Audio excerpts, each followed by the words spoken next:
What is financial statement? Well, in this video, we are going to talk about how the rich and the poor knows about their money. We are going to show you the difference of the rich and the poor's financial statement. This is an example of a financial statement. In fact, according to Robert Kiyosaki, there are three types of financial statement. First is the income statement, or profit and loss. Second is asset and liabilities or balance sheet, and the last one is so-called statement of cash flow. This is the basic financial statement that every individual must understand. This is what the financial statement of the poor look like. Most of the time, they only have one source of income, which is their salary. And they have a lot of expenses like rent, food, transportation, taxes, clothes, etc. Poor people work so hard but spend all they got. After covering their expenses, there is nothing left to invest in assets. This is how their money flows. For the rich people, this is what their financial statement looks like. The main difference from the rich and the poors is that the rich have assets that are working for them, so they don't rely to their salary. The rich dedicate their life to invest in assets and minimize the liabilities. The asset column of their balance sheet generates more than enough income to cover expenses, and the remaining balance is reinvested to the asset column.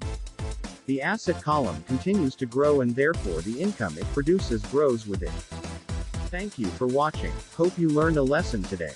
Visit our page for more educational videos.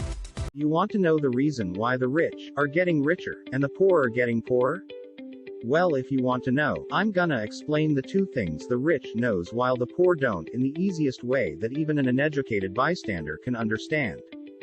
If you want to be rich, you have to notice between assets versus liabilities. One of the reasons so many people are struggling financially today is simply because they're calling their liabilities assets, such as your house, your car, and other personal needs that don't generate income.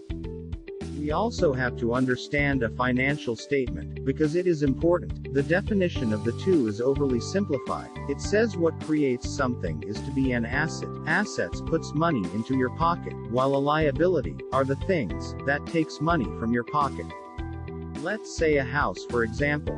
It can be either of the two. A house can be an asset when you rent it to other people, knowing that it will put money in your pocket and generate monthly income. Remember, asset puts money in your pocket. It will be a liability when you use it for your personal needs. In that case, this house won't generate any income. Even if you say that the house is fully paid, you still have an insurance and maintenance for your house, and that takes money from your pocket, which is the definition of a liability. That is all for today. Thank you for watching. Hope you learned a lesson.